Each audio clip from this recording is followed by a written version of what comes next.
ہاتھیوں کا لشکر 3 جمادی الاولیٰ سن 1420 ہجری مطابق 16 اگست سن 1999 عیسوی بروز پیر بعد نماز ظہر۔ الحمد للہ الملک الخلاق الولی فلا ولی من دونه ولا واق الغنی لا تغیض خزائنه مع كثرة الانفاق المحيط علمه بجميع الخلائق في جميع الآفاق الناظر إلى بواطنهم وظواهرهم والسميع لجميع أصواتهم في الإشراق والإغساق فسبحانه من إله على عرشه استوى وعلى ملكه اعتوى فلا منازع له ولا مشاق خضعت الأكوان لعظمته وذلت الصعاب لسطوته واندك الجبل لهيبته ورعدت السماوات لكلمته وصعقت الملائكة من مخافته وانطفأت النار لطاعته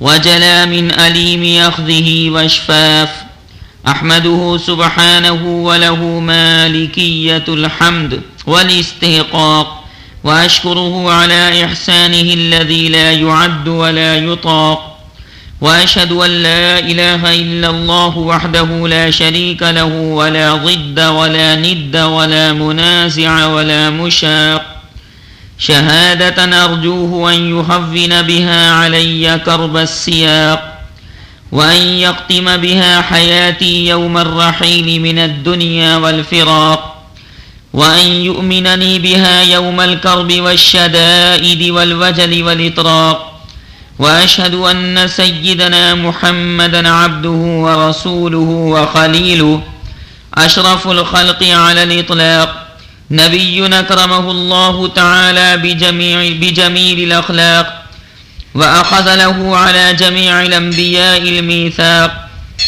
وأسرى به على البراق حتى جاوز السبع الطباق ونال من القرب ما علا به وفاق اللهم صل وسلم على عبدك ورسولك محمد وعلى آله وأصحابه البررة السباق إلى الإيمان والهجرة والجهاد والإنفاق صلاة وسلاما دائمين متعاقبين إلى يوم التلاق أما بعد فأعوذ بالله السميع العليم من الشيطان الرجيم بسم الله الرحمن الرحيم ألم تر كيف فعل ربك بأصحاب الفيل ألم يجعل كيدهم في تضليل وأرسل عليهم طيرا أبابيل ترميهم بحجارة من سجيل فجعلهم كعصف مأكول رب اشرح لي صدري ويسر لي أمري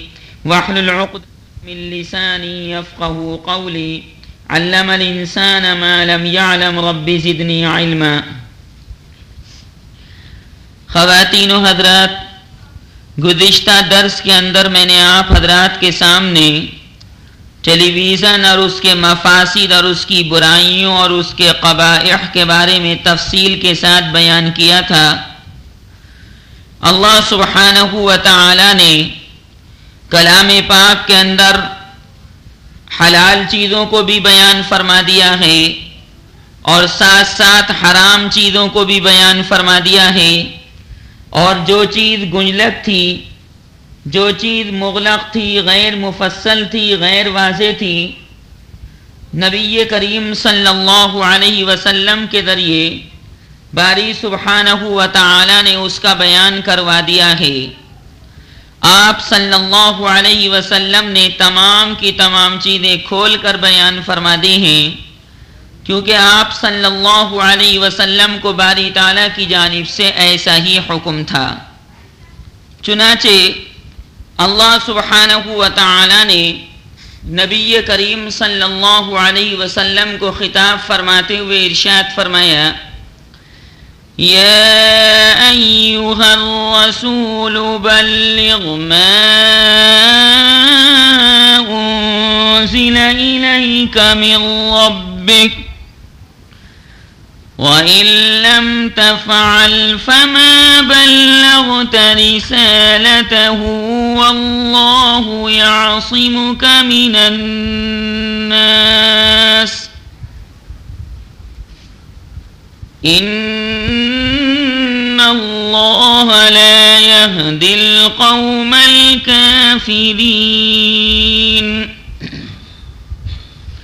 بہرحال نبی کریم صلی اللہ علیہ وسلم کی ذات گرامی کے ذریعے باری تعالیٰ نے دین کے احکام کو بہت مفصل اور بہت واضح کروا دیا۔ مشرکین اور کفار دشمنان اسلام پیغمبر خدا خاتم النبیین صلی اللہ علیہ وسلم سے جلتے تھے اور چڑھتے تھے اور اس بات کی کوشش کرتے تھے کہ آپ صلی اللہ علیہ وسلم کا چراغ زندگی گل کر دیا جائے۔ جیسے کچھ لوگ اللہ سبحانہ و تعالیٰ کے ساتھ دشمنی کرتے ہیں، حالانکہ ان کی دشمنی کامیاب نہیں ہو پاتی۔ کچھ لوگ خانہ کعبہ کے ساتھ دشمنی کرتے ہیں، خانہ کعبہ کو برا کہتے ہیں، خانہ کعبہ کے پاس جانا پسند نہیں کرتے، اور ان کی یہ کوشش یعنی خانہ کعبہ کی عزت کو پامال کرنے کی کوشش رائے گاہ چلی جاتی ہے، کیونکہ اللہ سبحانہ و تعالیٰ کے مقدس گھر کو کوئی ڈھا نہیں سکتا، نہ اس کے گھر کی عزت اور اسی طرح اس کے اکرام میں کوئی کمی کر سکتا ہے۔ تو کچھ لوگ اللہ سبحانہ و تعالیٰ کے ساتھ دشمنی کرنے والے اور کچھ لوگ خانہ کعبہ کے ساتھ دشمنی کرنے والے نبی کریم صلی اللہ علیہ وسلم کی ولادت شریفہ سے پہلے نبی مکرم صلی اللہ علیہ وسلم کی دنیا میں تشریف آنے سے پہلے ایک آدمی تھا جس کا نام ابرہہ تھا، الف با را ہا ہا۔ اس نے بھی خانہ کعبہ کو مسمار کرنے اور خانہ کعبہ کو منہدم کرنے کا پروگرام تیار کیا، مگر اللہ سبحانہ و تعالی نے اپنے مقدس گھر کی خود حفاظت فرمائی۔ یہ واقعہ یعنی خانہ کعبہ کو منہدم کرنے کا، خانہ کعبہ کو گرانے کا واقعہ جس سال پیش آیا، اسی سال نبی کریم صلی اللہ علیہ وسلم کی دنیا میں پیدائش ہوئی، اور بعض مفسرین کرام اور بعض علماء عظام اس بات کو فرماتے ہیں کہ خاص جس دن نبی کریم صلی اللہ علیہ وسلم کی پیدائش ہوئی، اسی دن یہ ابرہہ حاکم خانہ کعبہ کو منہدم کرنے اور خانہ کعبہ کو مسمار کرنے کے لیے آیا تھا۔ یہ تو ایک اجمالی خاکہ میں نے آپ حضرات کے سامنے پیش کیا۔ جس سال یہ واقعہ پیش آیا، اسی سال خاتم الانبیاء صلی اللہ علیہ وسلم کی ولادت پیدائش مکہ معظمہ میں ہوئی، اور بعض روایات سے بھی اس کی تائید ہوتی ہے، اور یہی مشہور قول بھی ہے جیسا کہ تفسیر ابن کثیر میں مرقوم ہے۔ حضرات محدثین کرام نے اس واقعے کو رسول اللہ صلی اللہ علیہ وسلم کا ایک قسم کا معجزہ قرار دیا ہے، مگر ظاہر سی بات ہے کہ معجزات کا قانون یہ ہے کہ وہ نبی کے نبوت کے دعوے کے ساتھ ساتھ ان کی تصدیق کے لیے معجزات ظاہر کیے جاتے ہیں۔ نبوت کا دعویٰ کرنے سے پہلے بلکہ نبی کی ولادت سے بھی پہلے حق تعالیٰ بعض اوقات دنیا میں ایسے واقعات اور نشانیاں ظاہر فرما دیتے ہیں جو بالکل خلاف عادت ہوتی ہیں۔ ایسی چیزوں کو جو نبی بنائے جانے سے پہلے خرق عادت کے طور پر ظاہر ہوں، ان کو ارہاس بولتے ہیں۔ الف را ہاں الف صاد، یہ رہسن سے بنا ہے جس کے معنی سنگ بنیاد کے ہیں۔ حضرات انبیاء کرام علیہم الصلاۃ والسلام کی دنیا میں تشریف لانے سے پہلے یا ان کے دعوی نبوت سے پہلے حق تعالیٰ کچھ ایسی نشانیاں ظاہر فرما دیتے ہیں جو معجزات کی قسم سے ہوتی ہیں، اور ایسی نشانیاں چونکہ ان کی نبوت کو ثابت کرنے کا مقدمہ اور اس قسم کی تمہید اور بنیاد ہوتی ہیں، اس لیے ان کو ارہاس کہا جاتا ہے۔ بہرحال وہ کافر بادشاہ، وہ کافر حاکم جس کا نام ابرہہ تھا، خانہ کعبہ کو منہدم کرنے کے پروگرام کو تیار کر کے چلتا ہے۔ چنانچہ علماء کرام نے اس طرح ارشاد فرمایا ہے کہ ملک یمن کے اوپر قبیلہ حمیر کے بادشاہوں کا قبضہ تھا۔ یہ لوگ سارے مشرک تھے، اللہ تعالیٰ کے ساتھ شرک کرتے تھے غیر اللہ کو، اور ان کا آخری بادشاہ وہ ہے جس کا نام ذو نواس ہے، ذال واو نون واو الف سین، جس نے اس زمانے کے نصارہ پر، عیسائیوں پر بڑے شدید ظلم کیے، اور اسی نے ایک طویل و عریض خندق کھدوا کر اس کو آگ سے بھرا تھا، اور جتنے عیسائی بت پرستی کے خلاف ایک اللہ کی عبادت کرنے والے تھے، سب کو اس آگ کے خندق میں ڈال کر جلوا دیا تھا، جن کی تعداد 20,000 کے قریب تھی۔ یہی وہ خندق کا واقعہ ہے جس کا ذکر اللہ سبحانہ و تعالی نے سورہ بروج کے اندر فرمایا ہے۔ وَالسَّمَاءِ ذَاتِ الْبُرُوجِ وَالْيَوْمِ الْمَوْعُودِ وَشَاهِدٍ وَمَشْهُودٍ قُتِلَ أَصْحَابُ الْأُخْدُودِ النَّارِ ذَاتِ الْوَقُودِ إِذْ هُمْ عَلَيْهَا قُعُودٌ وَهُمْ عَلَى مَا يَفْعَلُونَ بِالْمُؤْمِنِينَ شُهُودٌ۔ عیسائیوں میں کے دو آدمی کسی طرح ان مشرکین کی گرفت سے پکڑ کر نکل بھاگے، اور انہوں نے ملک شام کے بادشاہ سے جا کر یہ فریاد کی کہ ذو نواس بادشاہ نے، مشرک نے عیسائیوں پر ایسا ظلم کیا ہے کہ آپ کے اوپر اس سے انتقام لینا، بدلہ لینا بہت زیادہ ضروری ہے۔ ملک شام کے بادشاہ نے بادشاہ حبشہ کو خط لکھا، یہ بھی عیسائی تھا اور یمن سے قریب تھا، کہ آپ اس ظالم بادشاہ ذو نواس سے ظلم کا بدلہ لو، انتقام لو۔ اس نے اپنا ایک زبردست لشکر، فوج، 2 کمانڈروں امیر کی قیادت میں یمن کے اس بادشاہ کے مقابلے پر بھیج دیا۔ وہ جو 2 امیر، 2 کمانڈر تھے، ان میں سے ایک کا نام اربات تھا اور دوسرے کا نام ابرہہ تھا، الف را با الف طا۔ لشکر اس کے ملک پر ٹوٹ پڑا، حملہ کر دیا اور پورے یمن کو قوم حمیر کے قبضے سے آزاد کرایا۔ وہ ذو نواس بادشاہ بھاگ نکلا اور دریا میں ڈوب کر مر گیا۔ اس طرح اربات اور ابرہہ کے ذریعے ملک یمن پر بادشاہ حبشہ کا قبضہ ہو گیا۔ پھر یہ اربات اور ابرہہ میں باہمی جنگ ہوئی، آپس میں قتال ہوا، اور اربات نام کا آدمی مارا گیا، ابرہہ اس کے اوپر غالب آ گیا، اور یہی ابرہہ بادشاہ حبشہ نجاشی کی طرف سے ملک یمن کا حاکم اور گورنر مقرر ہوا۔ اس نے ملک یمن پر قبضہ کرنے کے بعد ارادہ کیا کہ یمن میں ایک ایسا شاندار گرجا گھر بنائے جس کی مثال دنیا میں نہ ہو۔ اس سے اس کا مقصد یہ تھا کہ ملک یمن کے عرب لوگ جو حج کرنے کے لیے مکہ معظمہ جاتے ہیں اور خانہ کعبہ کا طواف کرتے ہیں، یہ لوگ خانہ کعبہ نہ جا سکیں، بیت اللہ کا طواف نہ کر سکیں، مسجد حرام میں داخل نہ ہو سکیں۔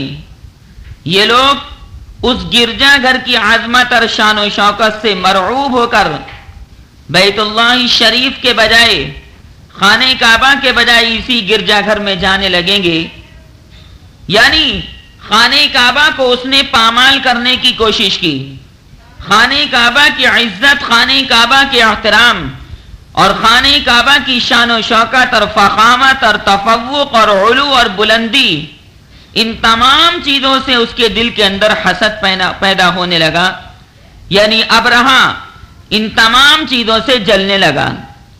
اس خیال پر ابرہہ نے بہت بڑا عالیشان گرجا گھر اتنا اونچا تعمیر کیا کہ اس کی بلندی پر نیچے کھڑا ہوا آدمی نظر نہیں ڈال سکتا تھا، اور اس کو سونے چاندی اور جواہرات اور موتیوں سے مرصع کیا، جڑوا دیا، اور پورے ملک میں یہ اناؤنسمنٹ کروا دیا، اعلان کروا دیا کہ اب ملک یمن سے کوئی بھی انسان خانہ کعبہ کے حج کے لیے نہ جائے، اور جس کو عبادت کرنی ہو اللہ تعالیٰ کی وہ اس گرجا گھر میں آ کر عبادت کرے۔ عرب کے علاقے میں اگرچہ بت پرستی غالب آ گئی تھی، مگر دین ابراہیم اور خانہ کعبہ کی عظمت اور محبت اور مودت ان کے دلوں میں پیوست تھی۔ اس لیے عرب کے بہت سے قبیلوں کے اندر، مثلا قبیلہ عدنان اور قبیلہ قریش وغیرہ کے اندر غم و غصے کی لہر دوڑ گئی، یہاں تک کہ ان میں سے کسی نے رات کے وقت اس گرجا گھر میں داخل ہو کر اس کو گندگی سے آلودہ کر دیا، وہاں نجاست پھیلا دی کہ اچھا یہ گرجا گھر تم نے عبادت کے واسطے بنوایا، ہم تو اس کے اندر عبادت نہ کریں، اس کے اندر تو ہم پلیدگی پھیلا دیں گے، ناپاکی ڈال دیں گے، پاخانہ اس کے اندر ڈال دیں گے۔ اور بعض روایات میں ہے کہ ان میں سے کسی مسافر نے گرجا گھر کے قریب اپنی ضروریات کے لیے آگ جلائی، لیکن اس کی آگ گرجا گھر میں لگ گئی اور اس کو سخت نقصان پہنچ گیا۔ یہ تو آپ کو معلوم ہے کہ عیسائیوں کا جو عبادت خانہ ہوتا ہے اس کو گرجا گھر بولتے ہیں، اور مسلمان جہاں اللہ سبحانہ و تعالی کی عبادت کرتے ہیں اس مقام کو مسجد کے ساتھ تعبیر کیا جاتا ہے۔ کسی نے جا کر بتلا دیا اس ابرہہ کو کہ میں جو گرجا گھر آپ نے تعمیر کروایا تھا وہاں تو کوئی گندگی پھیلا گیا، وہاں تو کسی نے کیچڑ ڈال دی، اس کو تو جناب آلودہ کر دیا گیا۔ اور کسی نے یہ بات بتلا دی کہ قبیلہ قریش کے، یعنی نبی کریم صلی اللہ علیہ وسلم کے قبیلے کے کسی آدمی نے یہ گندگی وہاں ڈال دی ہے۔ اب ابرہہ کو بڑا تاؤ آیا، بڑا غصہ آیا کہ اچھا میرے بنائے ہوئے گرجا گھر کے اندر کسی نے گندگی ڈال دی، نجاست ڈال دی، کیچڑ کو ڈال دیا، میں اس چیز کا ضرور بدلہ لوں گا۔ اور ابرہہ نے قسم کھائی کہ میں عربوں کے کعبے کی اینٹ سے اینٹ بجا کر رکھ دوں گا، خانہ کعبہ کو بالکل منہدم کر دوں گا، اور میں دیکھوں گا کہ کون آتا ہے میرے مقابلے کے اوپر۔ یہ لوگ میرا مقابلہ کر نہیں سکتے، کمزور ہیں۔ لیکن ابرہہ کو پتہ نہیں تھا کہ خانہ کعبہ عربوں کا گھر نہیں بلکہ اللہ کا گھر ہے۔ اللہ سبحانہ و تعالی نے اس کو بنوایا اور اس کو باعزت بنایا، صاحب اکرام، صاحب اعزاز بنایا، خانہ کعبہ کی شان و شوکت کو بلند فرمایا، یہ سب باری تعالیٰ کے حکم سے۔ اللہ تعالیٰ کا کون مقابلہ کر سکتا ہے؟ لہذا بس یہ تکبر میں آ کر اپنی زبان سے کہنے لگا کہ میں گراؤں گا خانہ کعبہ کو اور اینٹ سے اینٹ بجا کر رکھ دوں گا۔ آدمی کہتا کچھ ہے لیکن ہوتا وہ ہے جو اللہ چاہتا ہے۔ ابرہہ نے خانہ کعبہ کو گرانے کی تیاری شروع کی اور اپنے بادشاہ سے اجازت مانگی۔ بادشاہ بولا، ملک حبشہ کا بادشاہ بولا کہ ٹھیک ہے، تم خانہ کعبہ کو گرا دو، میری طرف سے خانہ کعبہ کو گرانے کی مکمل اجازت تمہیں حاصل ہے۔ اور ملک حبشہ کے بادشاہ نے اپنا ایک خاص ہاتھی بھیجا جس کا نام محمود تھا، وہ تمام ہاتھیوں کا سردار تھا۔ اور اس ہاتھی کا نام محمود تھا۔ چنانچہ یہ محمود نام کا ہاتھی بادشاہ حبشہ کی طرف سے ابرہہ کے لیے بھیج دیا کہ وہ اس ہاتھی پر سوار ہو کر کعبے پر حملہ کرے، اور بعض روایات میں ہے کہ یہ ہاتھی محمود نام کا سب سے بڑا عظیم الشان ہاتھی تھا، جس کی نظیر اور مثال دنیا کے اندر نہیں پائی جاتی تھی۔ اور اس محمود نام کے ہاتھی کے ساتھ حبشہ کے بادشاہ نے 8 ہاتھی دوسرے بھی اس لشکر کے لیے بھیجوا دیے۔ ہاتھیوں کی یہ تعداد بھیجنے کا منشا یہ تھا کہ خانہ کعبہ کے ڈھانے میں ہاتھیوں سے کام لیا جائے۔ ہاتھیوں کا سردار محمود نام کا ہاتھی اس نے ابرہہ کے لیے بھجوایا، اور ساتھ ساتھ 8 ہاتھی اور بھجوا دیے۔ ان کی ترکیب یہ تھی، پروگرام یہ تھا کہ خانہ کعبہ کے ستونوں میں لوہے کی مضبوط اور لمبی لمبی زنجیریں باندھ کر ان زنجیروں کو ہاتھیوں کے گلے میں باندھ دیں اور ہاتھیوں کو ہکا دیں، تو جیسے ہی تمام کے تمام ہاتھی مل کر ان زنجیروں کو کھینچیں گے جو خانہ کعبہ کے ستونوں سے بندھی ہوئی ہوں گی، تو سارا کا سارا خانہ کعبہ زمین پر آ کر گر جائے گا۔ یہ انسانوں کی بنائی ہوئی ترکیب تھی، مگر ترکیب اللہ کی بنائی ہوئی چلتی ہے۔ انسان ایک ترکیب بناتا ہے کہ میں یہ کروں گا اور یہ کروں گا اور یہ کروں گا، لیکن اللہ سبحانہ و تعالی کی مشیت کچھ اور ہی سوچ کر رکھتی ہے۔ چنانچہ ان لوگوں نے ہاتھیوں کے ذریعے خانہ کعبہ کو گرانے کا پروگرام تیار کیا۔ اللہ تعالیٰ بھی یہ سارا منظر دیکھ رہا تھا کہ میرے بندے کس طرح میرے سے مقابلہ کرنے کا پروگرام تیار کیے ہوئے ہیں۔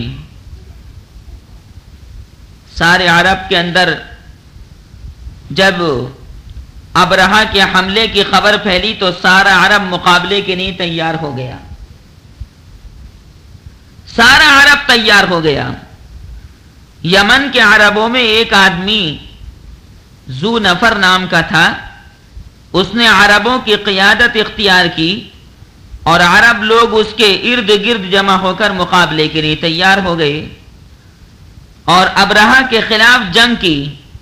مگر اللہ تعالیٰ کو تو یہ منظور تھا کہ ابرہہ کی ہار اور اس کی رسوائی نمایاں ہو کر دنیا کے سامنے آئے، سارے لوگ دیکھ لیں کہ جو آدمی خانہ کعبہ کو منہدم کرنے کا پروگرام بنائے گا، اللہ اس کو ملیا میٹ کر دے گا۔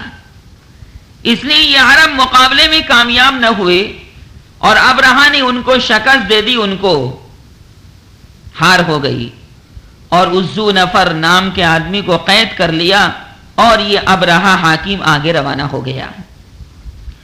اس کے بعد چلتے چلتے چلتے چلتے جب یہ ابرہہ نام کا آدمی ایک اور قبیلے کے مقام پر پہنچا تو اس قبیلے کے سردار نفیل ابن حبیب نے پورے قبیلے کے ساتھ ابرہہ کا مقابلہ کیا، مگر ابرہہ کے لشکر نے ان کو بھی شکست دے دی اور نفیل ابن حبیب کو بھی قید کر لیا اور ارادہ ان کے قتل کا کیا، مگر پھر یہ سمجھ کر ان کو باقی زندہ رکھا کہ ان لوگوں سے ہم راستوں کا پتہ معلوم کریں گے، اگر یہ مر جائیں گے تو پھر راستے کا آتا پتہ کیسے بتائیں گے۔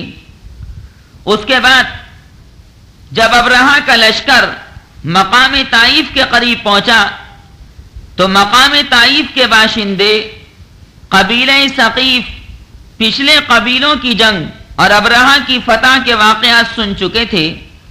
انہوں نے اپنی خیر منانے کا فیصلہ کیا اور یہ کہ مقام طائف میں جو ہم نے ایک عظیم الشان بت خانہ لات کے نام سے بنا رکھا ہے، یہ اس کو نہ چھیڑے تو ہم اس کا مقابلہ نہ کریں۔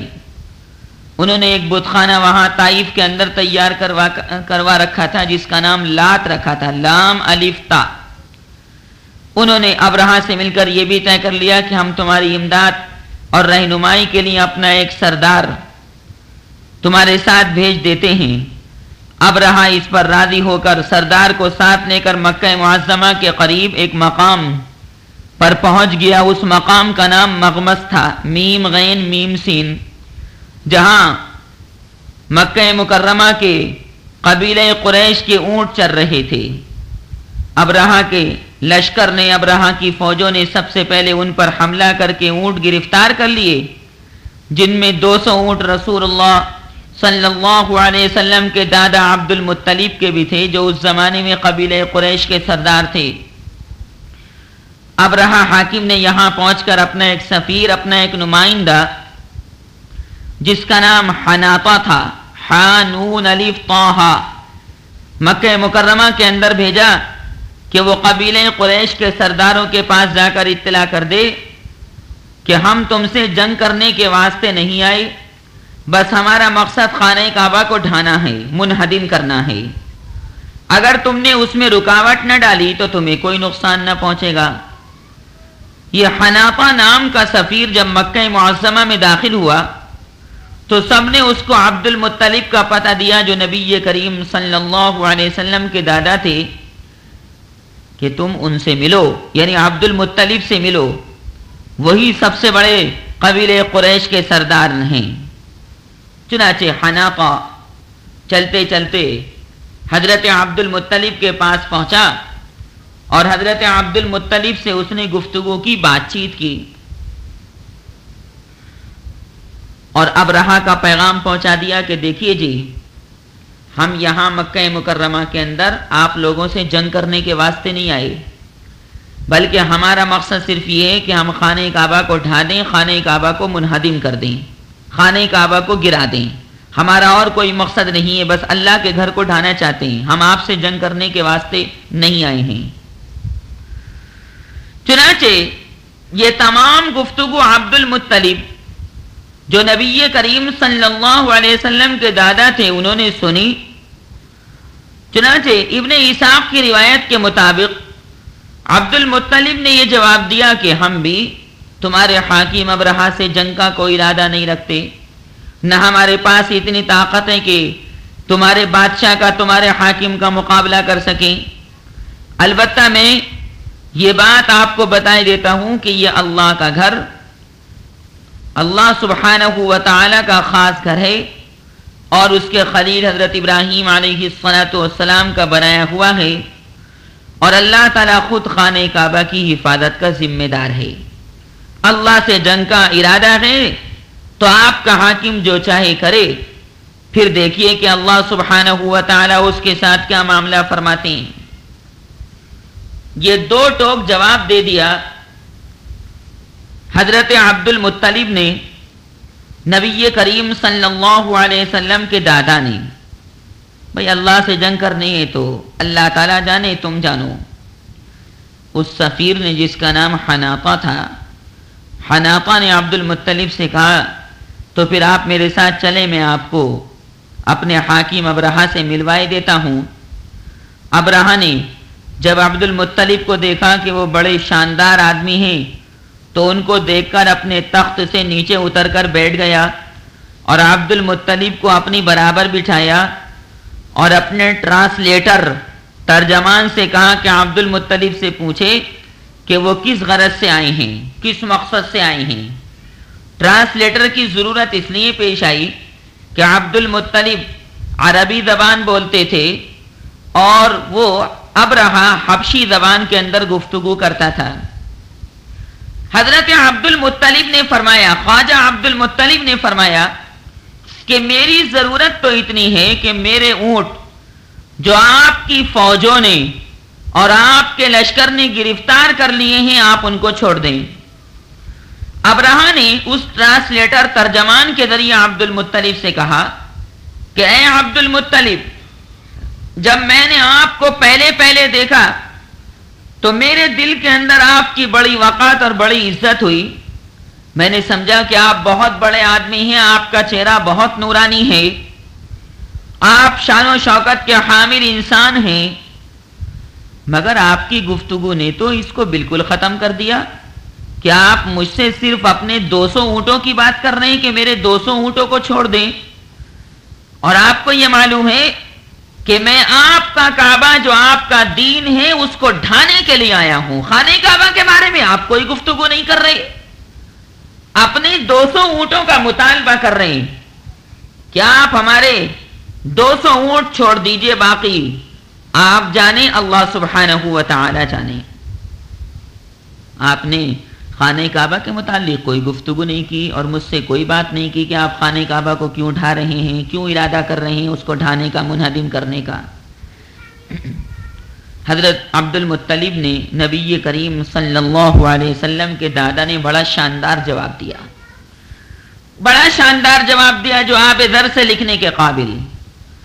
حضرت عبد المطلب نے جواب دیا کہ اے ابرہا, میں اپنے 200 اونٹوں کا مطالبہ آپ سے کر رہا ہوں کیونکہ اونٹوں کا مالک تو میں ہوں, مجھے ان کی فکر ہو گئی, اور خانہ کعبہ کے بارے میں میں آپ سے کوئی گفتگو نہیں کر رہا کیونکہ خانہ کعبہ کا میں مالک نہیں ہوں, بلکہ اس کا مالک ایک عظیم ہستی ہے جو بادشاہ مطلق ہے, شاہ مطلق ہے, جو آسمان زمین کو پیدا کرنے والا ہے, پھر آسمان میں آفتاب و مہتاب کو پیدا کرنے والا ہے, پھر آفتاب و مہتاب سورج اور چاند کے اندر نور اور روشنی کو بھرنے والا ہے, اور تمام لوگوں کے لیے ان دونوں چیزوں کو قابل استفادہ بنانے والا ہے.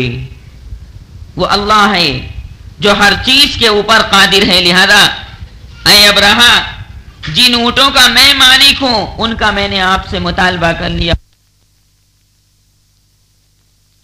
میں یہ کہوں کہ آپ خانہ کعبہ کو منہدم نہ کریں تو ظاہر ہے کہ آپ میرے اس کلام کو مانیں گے نہیں, اور ظاہر ہے کہ میں خانہ کعبہ کے منہدم ہونے کو یعنی ڈھائے جانے کو پسند نہیں کرتا, تو بھئی اس کے بارے میں تو میں بالکل سائلنٹ یعنی بالکل خاموش رہوں گا. چنانچہ اللہ تعالیٰ اپنے گھر کی حفاظت کرنا جانتا ہے کہ وہ اپنے خانہ کعبہ کو کس طرح بچائے گا. ابرہا نے کہا کہ تمہارا خدا اس کو میرے ہاتھ سے نہ بچا سکے گا. یہ تکبر والی بات اس کی زبان سے نکلی, بڑائی والی بات اس کی زبان سے, ابرہا کی زبان سے نکلی کہ تمہارا خدا بھی میرے ہاتھوں سے خانہ کعبہ کو بچا نہیں سکے گا. آج تو پکا ارادہ کر کے آیا ہوں, ہاتھیوں کا لشکر لے کر آیا ہوں کہ خانہ کعبہ کو گرا کر ہی دم لوں گا, اینٹ سے اینٹ بجا دوں گا. عبد المطلب نے فرمایا کہ بھائی تمہیں اختیار ہے, جو چاہو کرو.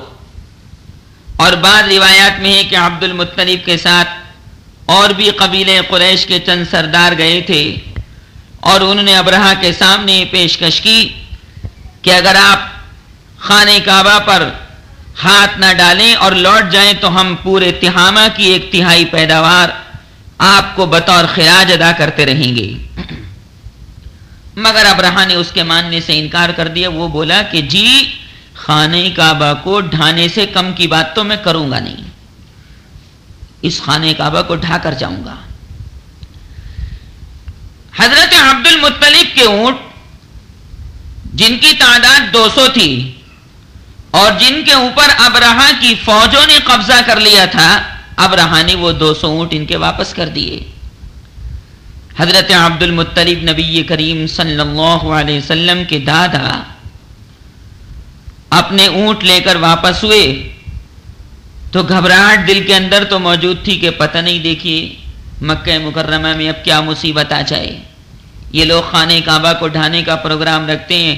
اللہ کے گھر کو ظاہر سی بات ہے ڈھائے جانے کا مطلب یہ کہ اللہ کے غضب اور غصے کو مول لیا جائے. چنانچہ خانہ کعبہ کے دروازے کا حلقہ پکڑ کر حضرت عبد المطلب دعا کے اندر مشغول ہوئے, اور قبیلے قریش کی ایک بڑی جماعت ساتھ تھی. سب نے اللہ تعالیٰ سے دعائیں کی کہ پروردگار ابرہا کا عظیم لشکر موجود ہے, ابرہا کے عظیم لشکر کا مقابلہ ہمارے بس میں نہیں, اے اللہ تو ہر چیز پر قادر ہے. یہ خانہ کعبہ تیرا بنوایا ہوا ہے اور ساری کائنات کے اندر یہ سب سے پہلا گھر ہے جو بابرکت ہے, جس کے چاروں طرف انوار و برکات کی بارش ہوتی رہتی ہے, اور تیری مخلوق تیرے گھر کا آ کر طواف کرتی ہے, اے شاہین شاہ مطلق، اے قادر مطلق، ہم ابرہہ کی فوج سے مقابلہ کرنے کی قدرت نہیں رکھتے، ہمارے اندر طاقت نہیں، قوت نہیں، شکتی نہیں۔ لہذا پروردگار یہ ابرہہ بادشاہ، ابرہہ حاکم خانہ کعبہ کو گرانے سے کم کی بات کرتا نہیں۔ اے اللہ، ہم دعا کرتے ہیں کہ آپ خانہ کعبہ کی حفاظت کا انتظام فرماتے ہیں۔ عبد المطلب نے بھی یہ دعا مانگی، اور ساتھ میں قبیلہ قریش کے اور دوسرے سرداروں نے بھی یہ دعا مانگی۔ الہا اور گریہ وزاری کے ساتھ دعا مانگتے رہے۔ اس کے بعد عبد المطلب مکہ مکرمہ کے دوسرے لوگوں کو ساتھ لے کر مختلف پہاڑوں پر پھیل گئے۔ ان کو یہ یقین تھا کہ ابرہہ کے لشکر پر اللہ تعالیٰ کا عذاب آئے گا۔ اسی یقین کی بنا پر انہوں نے ابرہہ حاکم سے خود اپنے اونٹوں کا مطالبہ کیا، اور خانہ کعبہ کے متعلق گفتگو کرنا اس لیے پسند نہ کیا کہ خود تو ابرہہ کے لشکر سے مقابلے کی طاقت نہ تھی، اور دوسری طرف عبد المطلب یہ بھی یقین رکھتے تھے کہ اللہ تعالیٰ ان کی یعنی دشمن کی قوت پر کوڑا نازل فرما کر اس کے عزائم کو خاک میں ملا دیں گے۔ اللہ سبحانہ و تعالی نے اس کا ذکر کلام پاک کے اندر کیا ہے، جو عام طور سے چھوٹے چھوٹے بچوں کو اور آدمیوں کو اور عورتوں کو یہ صورت یاد ہوتی ہے۔ اللہ تعالیٰ نے کلام پاک قرآن کریم فرقان حمید میں ارشاد فرمایا، أَلَمْ تَرَ كَيْفَ فَعَلَ رَبُّكَ بِأَصْحَابِ الْفِيلِ أَلَمْ يَجْعَلْ كَيْدَهُمْ فِي تَضْلِيلٍ وَأَرْسَلَ عَلَيْهِمْ طَيْرًا أَبَابِيلَ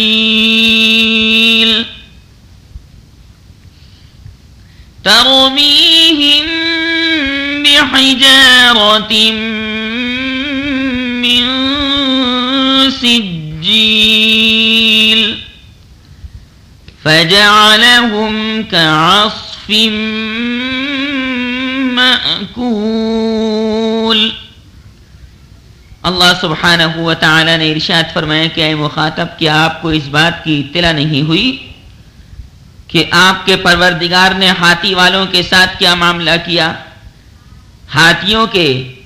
ہاتھیوں کے گلے میں زنجیر بندھوا کر اور پھر خانہ کعبہ کے ستونوں سے اس کو منسلک کروا کر خانہ کعبہ کو کھچوانے اور گروانے اور منہدم کروانے کا اس کا ارادہ تھا۔ یہ ایک تدبیر اختیار کر چکے تھے، لیکن اللہ سبحانہ و تعالی 7 آسمانوں کے اوپر ایک دوسری ترکیب اور تدبیر اختیار کر چکا تھا کہ خانہ کعبہ کو بچانے کے واسطے جبریل کو نہیں بھیجوں گا، خانہ کعبہ کو بچانے کے واسطے میکائیل کو نہیں بھیجوں گا، خانہ کعبہ کو بچانے کے واسطے اسرافیل اور ملک الموت کو نہیں بھیجوں گا، خانہ کعبہ کو بچانے کے واسطے کسی اور فرشتے کو آسمان سے نہیں بھیجوں گا، نہ زمین کے فرشتے سے کام لوں گا، بلکہ خانہ کعبہ کو بچانے کا کام معمولی پرندے کریں گے۔ اللہ جب چاہتا ہے مچھر سے کام لے لیتا ہے، اللہ جب چاہتا ہے حیوانات اور جانوروں سے کام لے لیتا ہے، اللہ جب چاہتا ہے پرندوں سے کام لے لیتا ہے، اللہ جب چاہتا ہے چونٹیوں اور کیڑوں مکوڑوں سے کام لے لیتا ہے۔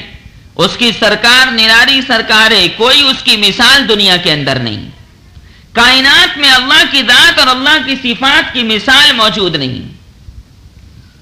چنانچہ اگلے دن کیا ہوا؟ صبح ہوئی تو ابرہہ نے خانہ کعبہ پر چڑھائی کی تیاری کی، سنیں، اور وہ جو محمود نام کا سب سے بڑا ہاتھی تھا، ہاتھیوں کا سردار، اس محمود نام کے ہاتھی کو آگے چلنے کے لیے تیار کیا۔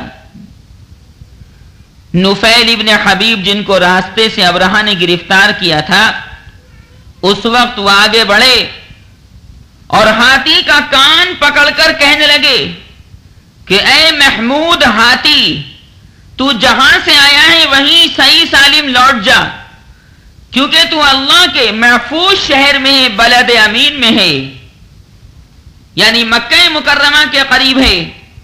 یہ کہہ کر اس کا کان چھوڑ دیا. ہاتھی یہ سنتے ہی بیٹھ گیا. کیوں جی، ہاتھی بھی تو اللہ تعالیٰ کے تابع ہے نا.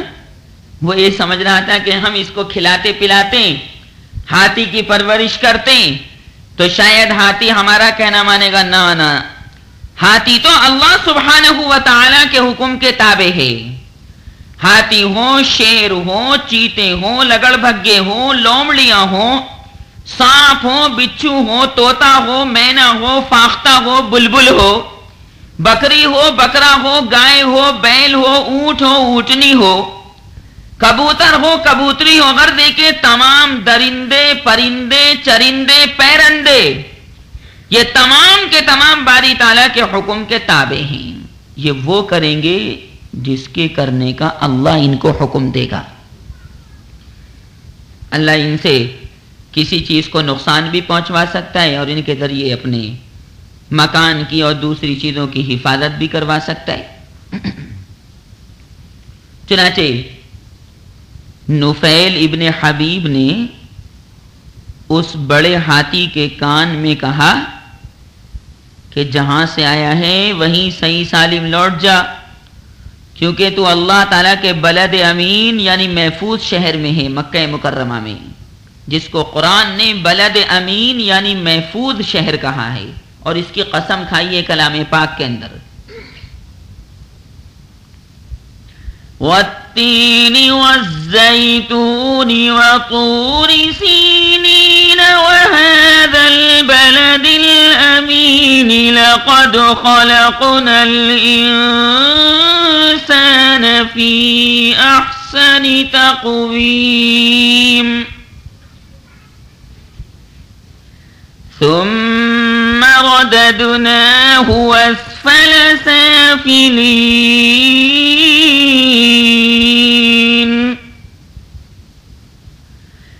إلا الذين آمنوا وعملوا الصالحات فلهم أجر غير ممنون فما يكذبك بعد بالدين أليس الله بأحكم الحاكمين. ہاتھی کے کان میں فرمایا جب واپس چلا جا، تو اللہ کے شہر میں ہے جہاں خانہ کعبہ ہے، جہاں خدا کا گھر ہے. بس ہاتھی یہ سنتے ہی بیٹھ گیا. ہاتھی بانوں نے یعنی ہاتھی چلانے والوں نے اس کو اٹھانا چاہا، چلانا چاہا، لیکن صاحب ہاتھی ٹس سے مس نہ ہوا، اپنی جگہ سے نہ ہلا. اس سب سے بڑے ہاتھی کو بڑے بڑے لوہے کے تیروں سے مارا گیا، مگر ہاتھی پٹتا رہا اور خانہ کعبہ کی جانب چلنے کے واسطے تیار نہ ہوا کہ میں خانہ کعبہ کو نہیں گرا سکتا، میں تو خود خدا کا تابع ہوں، اس کے گھر کو گرا کر میں کیا کروں گا.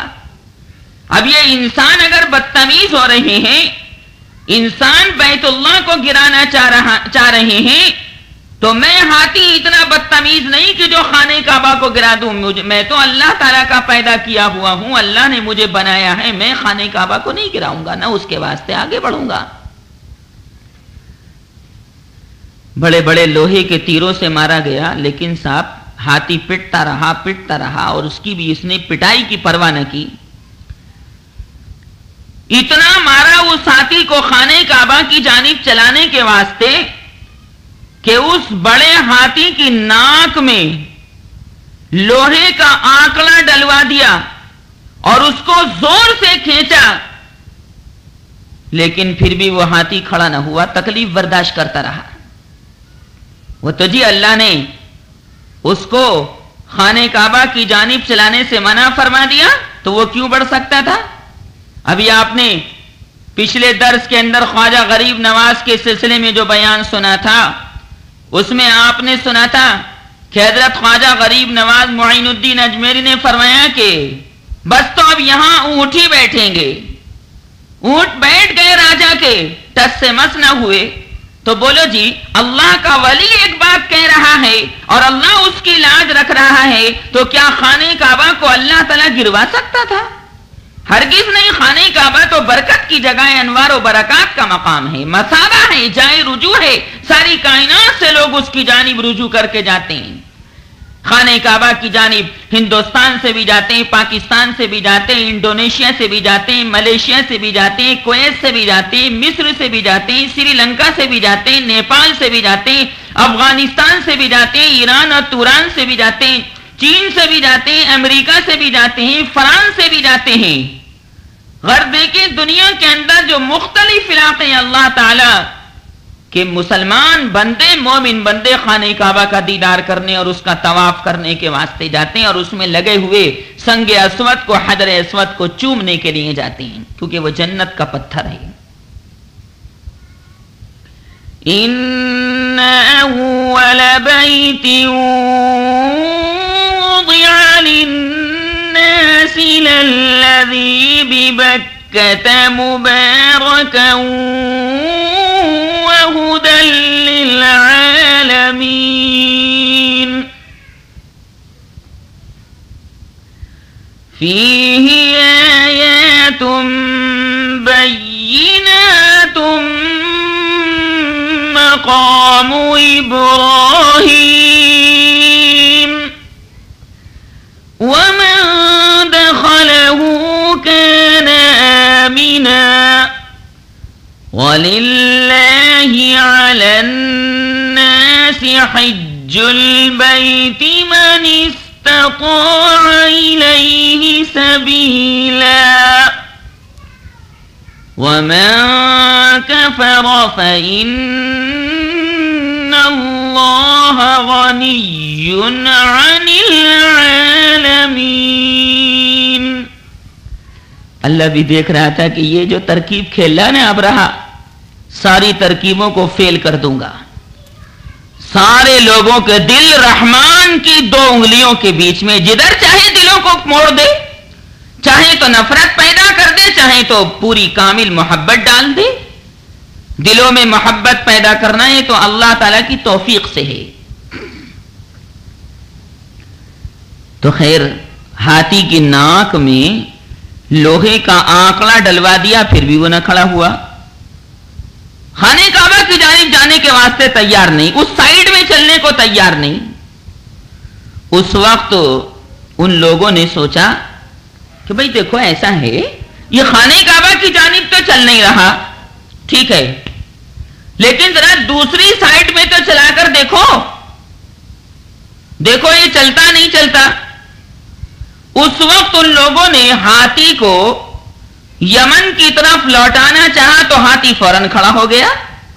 ہاتھی کا حکم تھا کہ اے ہاتھی، دائیں جانا، بائیں جانا، پیچھے جانا، مگر میرے گھر کے قریب مت آنا، میرے خانہ کعبہ کے قریب مت آنا، کیونکہ خانہ کعبہ لوگوں کے لیے مقام رجوع ہے، قیامت تک میں اس کو باقی رکھوں گا۔ اے ہاتھی، تو میرے تابع ہے، ابرہہ کے تابع نہیں، کیونکہ ابرہہ بھی میرے تابع، ابرہہ کا خالق بھی میں ہوں، ابرہہ کا مالک بھی میں ہی ہوں۔ اس لیے خانہ کعبہ کی جانب مت چلنا، باقی جس جانب تجھے چلانا چاہیں چل۔ دیکھو حیوان، جانور اللہ تعالیٰ کی بات کتنی مانتا ہے، پر انسان اشرف المخلوقات ہو کر اللہ کی نہیں مانتا، لڑائی جھگڑے کرتا رہتا ہے، فساد برپا کرتا رہتا ہے، دنیا کے اندر دھما چوکڑی مچاتا ہے یہ انسان۔ بہرحال عرض کرنے کا منشا یہ ہے کہ ایسے مبارک مقام کو ڈھانے کے واسطے چلا۔ وَإِذْ جَعَلْنَا الْبَيْتَ مَثَابَةً لِلنَّاسِ وَأَمْنًا وَاتَّخِذُوا مِن مَّقَامِ إِبْرَاهِيمَ مُصَلًّى وَعَهِدْنَا إِلَى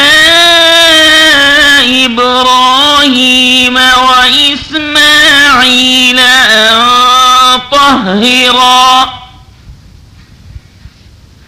أَن طَهِّرَا بَيْتِيَ لِلطَّائِفِينَ وَالْعَاكِفِينَ وَالرُّكَّعِ السُّجُودِ السجود. چنانچہ لوگوں نے اس کو ملک یمن کی طرف لوٹانا چاہا تو ہاتھی فوراً کھڑا ہو گیا.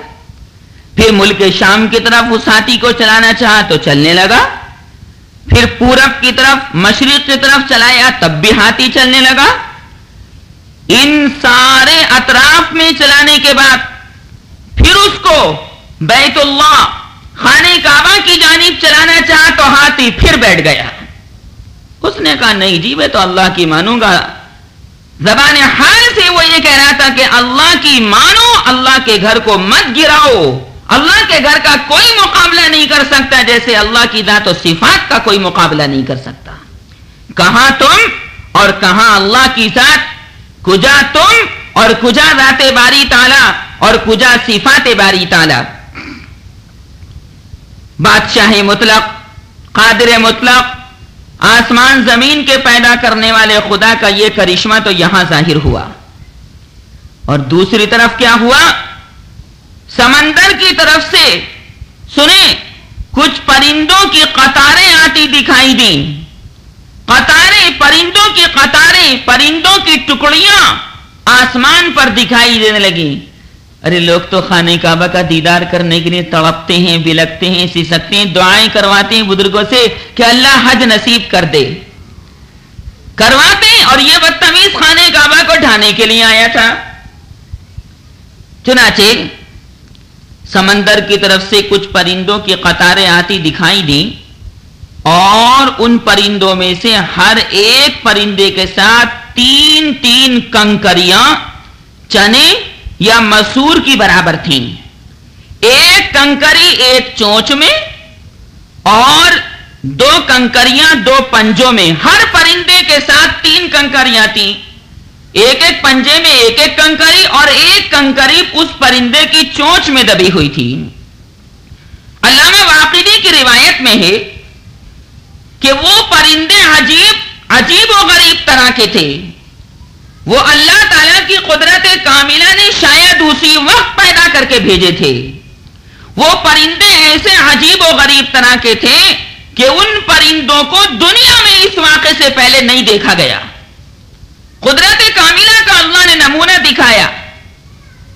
اچھا بھائی, وہ پرندے جن کے پنجوں میں اور جن کی چونچ میں کنکریاں تھیں, جسے میں کبوتر سے چھوٹے تھے اور ان کے پنجے سرخ تھے, لال ریڈ کلر کے, اور ہر پنجے میں ایک کنکری اور ایک چونچ میں لیے آتے دکھائی دیے.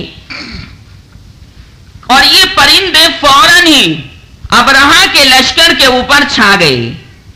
یہ کنکریاں جو ہر ایک کے ساتھ تھیں, ہر پرندے نے کنکری کو ابرہا کے لشکر پر گرا دیا, ہاتھیوں کے اوپر گرایا. ایک ایک کنکری نے وہ کام کیا جو اس زمانے میں بندوق اور ریوالور کی گولی بھی نہیں کر سکتی. یہ تو خدا تعالیٰ کی طرف سے بھیجے ہوئے پرندے تھے. جس پر وہ کنکری پڑتی, بتائیے, چنے کی برابر یا مسور کی برابر کنکری تو بہت چھوٹی ہوتی ہے. جس پر یہ کنکری پڑتی اس کے بدن کو چھیدتی ہوئی, سوراخ کرتی ہوئی زمین میں گھس جاتی تھی. یہ عذاب دیکھ کر ہاتھی سب بھاگ کھڑے ہوئے.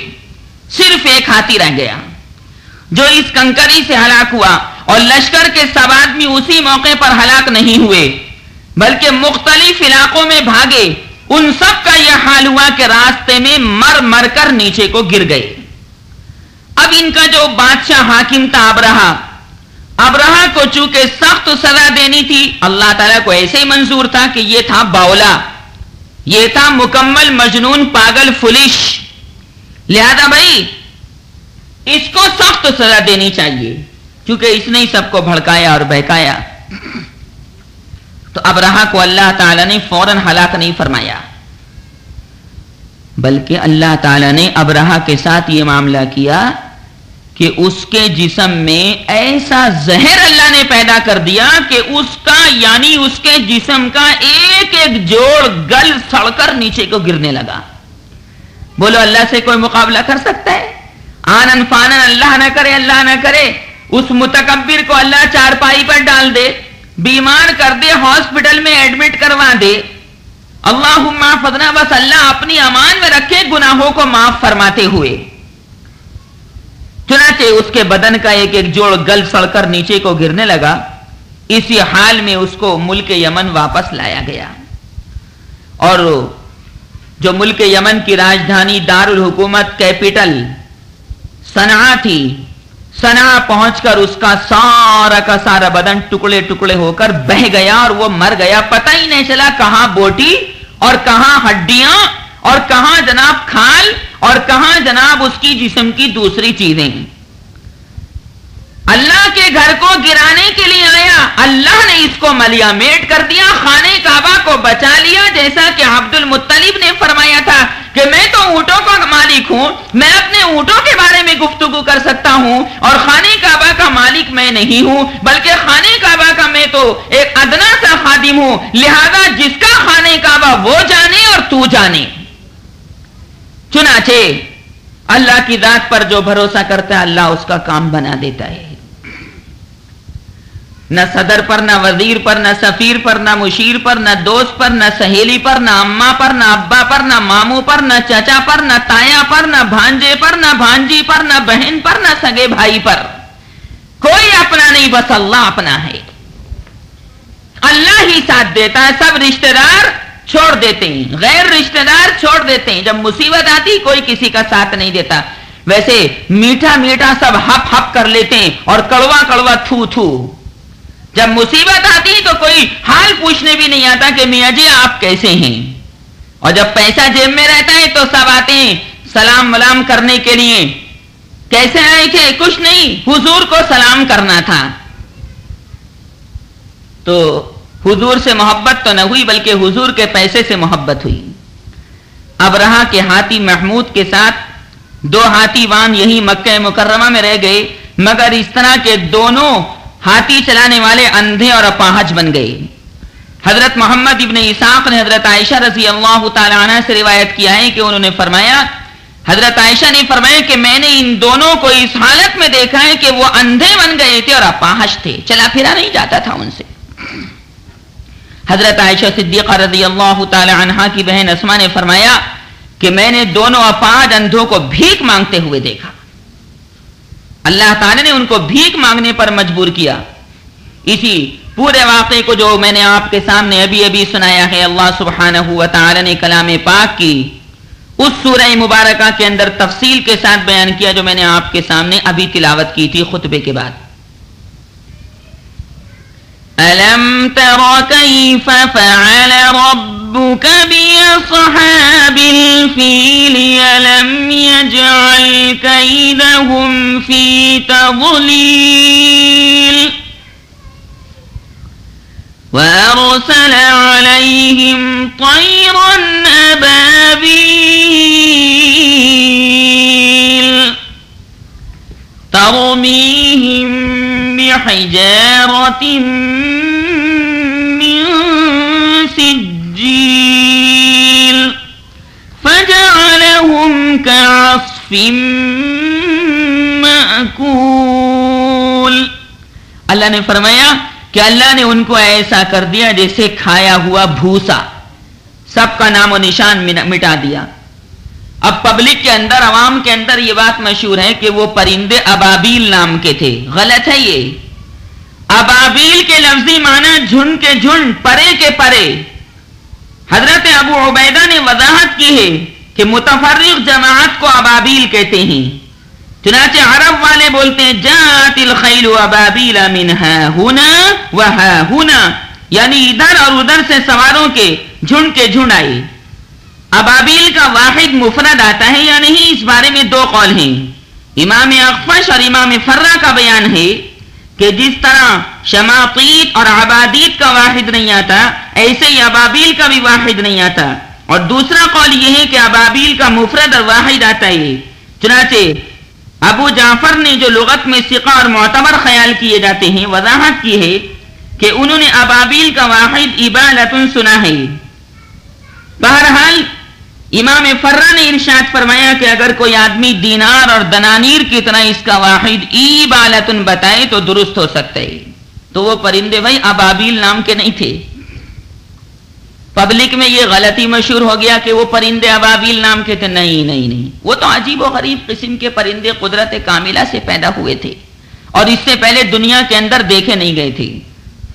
یہ واقعہ کون سے سال پیش آیا؟ سنو، یہ واقعہ ابھی جیسا کہ میں نے عرض کیا اس سال پیش آیا جس سال نبی کریم صلی اللہ علیہ وسلم دنیا کے اندر تشریف لائے. یہ واقعہ حضور کی پیدائش کے سال ہی کیوں پیش آیا؟ اس لیے پیش آیا کہ اللہ سبحانہ و تعالی ساری کائنات کو، عرب کے رہنے والوں کو، عجم کے رہنے والوں کو یہ بتلانا چاہتے تھے کہ جو آدمی خانہ کعبہ کو ڈھانے کے لیے آنا چاہے گا اللہ اس کو ملیا میٹ کر دے گا. اور اسی سال اللہ تعالیٰ اپنا آخری پیغمبر، اپنا آخری رسول محمد صلی اللہ علیہ وسلم کو دنیا کے اندر پیدا کرنے والا ہے. جس طرح خانہ کعبہ کو ڈھانے والا ملیا میٹ ہو جائے گا، جس طرح خانہ کعبہ کو گرانے والا انسان ملیا میٹ ہو گیا اور قیامت تک جو ایسا گندا ارادہ لے کر آئے گا وہ ملیا میٹ ہو جائے گا، ہلاک ہو جائے گا. اسی طرح یہ رسول اس سال پیدا ہو رہا ہے جو میرے اس حبیب پیغمبر صلی اللہ علیہ وسلم کے مقابلے پر آئے گا، اللہ اس کو بھی ملیا میٹ کر دے گا. اس بنیاد پر رسول اللہ صلی اللہ علیہ وسلم کی پیدائش اللہ تعالی نے اس سال فرمائی جس سال ہاتھیوں کے لشکر نے خانہ کعبہ کو منہدم کرنے کا ارادہ کیا. نبی کریم صلی اللہ علیہ وسلم تو ظاہر سی بات ہے کہ تمام کے تمام لوگوں کو ہدایت دینے کے لیے پیدا کیے گئے تھے. وہ خانہ کعبہ کو کیوں گرائیں گے؟ جہالت میں ڈوبی ہوئی تھی فضائیں، جہالت میں ڈوبی ہوئی تھی فضائیں، ضلالت سے بہکی ہوئی تھی ہوائیں، گھٹا کفر و الحاد کی چھا رہی تھی، شعاع عدالت مٹی جا رہی تھی، بجھی جا رہی تھی اخوت کی شمعیں، مٹی جا رہی تھی محبت کی رسمیں، نگاہیں خلط سے ابلتی تھی ظلمت، ہر انسان تھا دشمن آدمیت، غریبوں پہ ظلم و ستم سب روا تھا، غریبوں پہ ظلم و ستم سب روا تھا، خودی میں جو ڈوبا ہوا تھا خدا تھا، الگ تھے سبھی شاہراہ خدا سے، بہت دور تھے بارگاہ خدا سے، ہر ایک قوم اور ملک کے بت جدا تھے، خدا کی خدائی میں لاکھوں خدا تھے. خدا کو ترس آیا اہل زمین پر، خدا کو ترس آیا اہل زمین پر، مشیت نے انگڑائی لی مسکرا کر، فجاء الرسول بشیرا نذیرا، فجاء الرسول بشیرا نذیرا، فصلوا علیہ کثیرا کثیرا. وہ سلطان دی، تاجدار رسالت، وہ جس کی محبت خدا کی محبت، وہ جس نے عداوت کی زنجیر توڑی، وہ جس نے جہالت کی گردن مروڑی، وہ بندوں کو جس نے خدا سے ملایا، وہ کانٹوں کو جس نے گلستا بنایا، وہ ذروں کو دی رونق طور جس نے اندھیرے پہ کی بارش نور، جس نے فضاؤں کو جس نے منور بنایا، فضاؤں کو جس نے منور بنایا، ہواؤں کو جس نے معطر بنایا، وہی ہے وہی غایت ہر دو عالم. حضور ہی ان تمام چیزوں کی تخلیق کا پیش خیمہ ہے صلی اللہ علیہ وسلم. وہی ہے وہی غایت ہر دو عالم، وہی ہے وہی رحمت ہر دو عالم علیہ الصلاۃ والسلام. چنانچہ اللہ سبحانہ و تعالی نے کلام پاک کے اندر یہ واقعہ نقل فرمایا اس سورہ مبارکہ میں، یہ بتانے کے لیے کہ کوئی آدمی میری ذات کو نہ چھیڑے، میری صفات کے اوپر حملہ نہ کرے، میرے خانہ کعبہ کے اس سلسلے میں کوئی برا ارادہ لے کر نہ آئے، بلکہ خانہ کعبہ کو چومنے کے لیے، حجر اسود کو چومنے کے لیے آئے، خانہ کعبہ کا طواف کرنے کے لیے آئے، خانہ کعبہ کا پردہ پکڑ پکڑ کر اپنی حاجتیں مانگنے کے واسطے آئے، اپنی ضروریات میری بارگاہ میں پیش کرے. جس نے میرے بیت اللہ کا پردہ پکڑ لیا سمجھ لو اس نے خانہ خدا یعنی اللہ سبحانہ و تعالی کو پکڑ لیا، اس کی ذات گرامی سے منسلک ہو گیا. اللہ سبحانہ و تعالی ضرور اس کی جائز تمناؤں کو پورا کرتا ہے. اس لیے محبت کی نگاہ ڈالو گے خانہ کعبہ کے اوپر تو ثواب ہی ثواب ملے گا. عداوت اور دشمنی کی نگاہ ڈالو گے اللہ توڑ مروڑ کر رکھ دے گا. یہ کچھ معروضات تھی اس سلسلے میں. اللہ سبحانہ و تعالی ان تمام معروضات کو مقبول و مشکور فرمائے. تقریر ختم ہونے آئی اور یہ تمام واقعہ بھی میں نے آپ کو سنا دیا، جس سے یہی بات واضح طور سے نکلی کہ اللہ کی مان کر چلنے میں فائدہ ہے، دنیا کا بھی قبر حشر کا بھی اور آخرت کا بھی، اور جنت بھی اللہ سبحانہ و تعالیٰ کے مانگنے سے ہی ملے گی۔